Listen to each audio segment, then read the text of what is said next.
to level 2, lesson 2, you'll be doing the same thing. It makes you take a quiz to find your communication style. Perfect, I love quizzes. So I take the quiz, I get my results, and I'm actually tied for top 2. And that is direct and supportive. And as I was reading through the description of what this meant, I was intrigued and went on to read the other 2 that I didn't score the highest in. And then it hit me, this sounds very familiar. It mimics the 4 personality styles of the DISC profile. So I don't know how many of you are aware of the DISC or know about the DISC. If not, I'm going to do a call to action at the end, so here's your forewarning that you take the DISC and find out your personality trait. So as I started reading the descriptions and I realized it mimicked the DISC profile, then I really got intrigued because my results didn't quite cohere with one another. So for instance, I told you my top 2 communication styles were direct and supportive. For a direct communication style, you want to keep it short and to the point when you're talking to these folks. You want to make good eye contact. A lot of times you'll be able to recognize them because they can seem a little aggressive or assertive in their communication. They're very goal-driven, so that's what makes them come across that way. And they don't like people to get sidetracked. You need to stay on topic. If you start getting too much inside conversation, you're going to drive them crazy. Supportive, however, wants a calm, steady pace in communication. They need reassurance, and you have to encourage them to get their ideas and concerns out. They're probably going to sit a little bit more on the sidelines, and you need to encourage them. They're going to have good ideas, they're just not going to speak up about them. And last, you need to allow them time to make decisions. Because these people seek security, they're not going to be impulsive. So you need to allow them some time. So that's all great. But when I looked at my DISC profile, anyone have any guesses on what my top personality trait is? ID. Dominant. It's actually C. I'm a very high C. And the funny thing is, when I took this quiz, my lowest communication style was analytical. That was my lowest. But this is my highest personality trait. And you want to guess my lowest personality trait? It's actually the D. It's dominance, which was my highest communication style. So from this, you can see maybe where I was perplexed. Why would this be? And I started looking up research because I'm a high C, and that's what I do. I want details, I want information, and so I start looking and I'm hitting up Google, why would communication styles be different than personality styles? Nothing.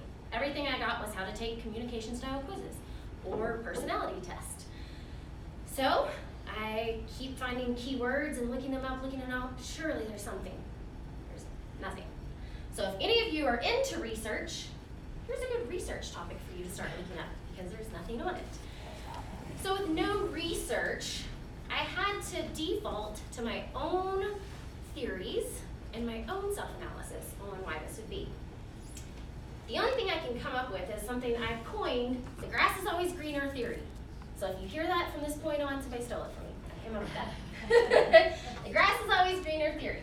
And this theory is my lowest personality trait, because it's not something I'm high in, is something that I admire in other people.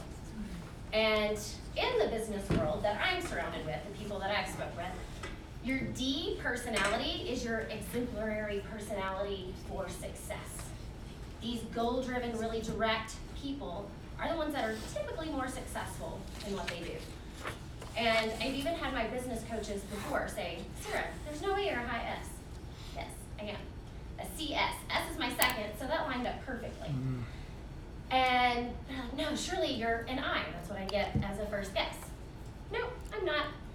And they're like, well, how are you so successful as an S? How did you get a team and built up an expansion? S's don't do that. And so I think with that kind of talk going through my mind, it's just been one of those things. To be successful, I need to be a D personality. So I think subconsciously, I've been watching these D personalities, learning their communication style, and taking that on as my own. That's my best theory up to this point so far.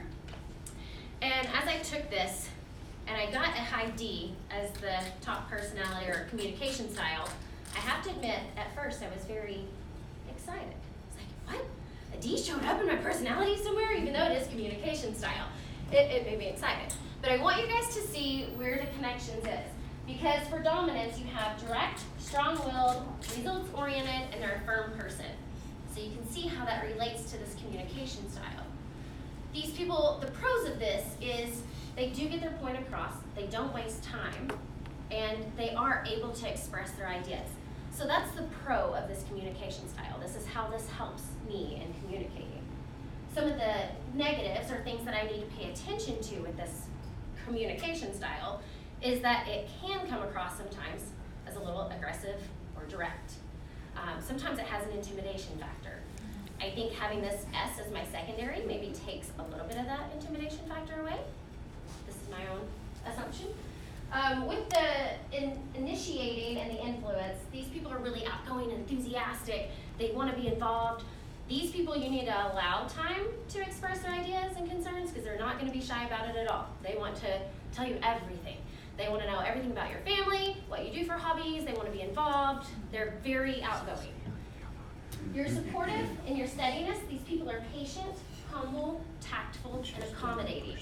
So you can see why you need to allow them some time to express their ideas. And because they're humble, they're not going to speak up.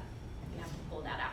So the pros of this for me, since this is also one of my second highest, it tied actually with the D, is I can be patient with others, whereas most of the direct communication styles are not.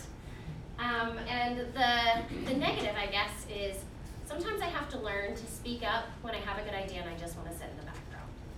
This is my theory, and I am completely open to other people's theories on why communication styles may be different than personality styles. If you have that theory, please meet me after this, or call me, or text me, or email me, because my high C is dying to know. So, and I do encourage all of you that have not taken the disc yet, you can Google Tony Robbins free disc, and you can take that completely free, and it will break down your personality profile for you as well. That's it. Thank you guys.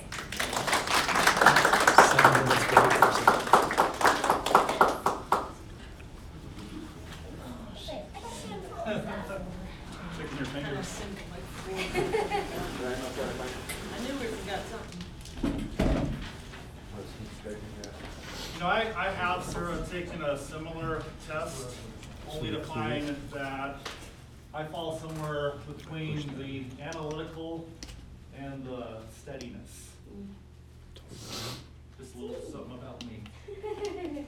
And Sarah, if you can give a speech while I am interrupting and fumbling with chairs and not skip a beat, that is exemplary. I didn't even know. And you used exemplary. Right? Our next speaker is Janie. Janie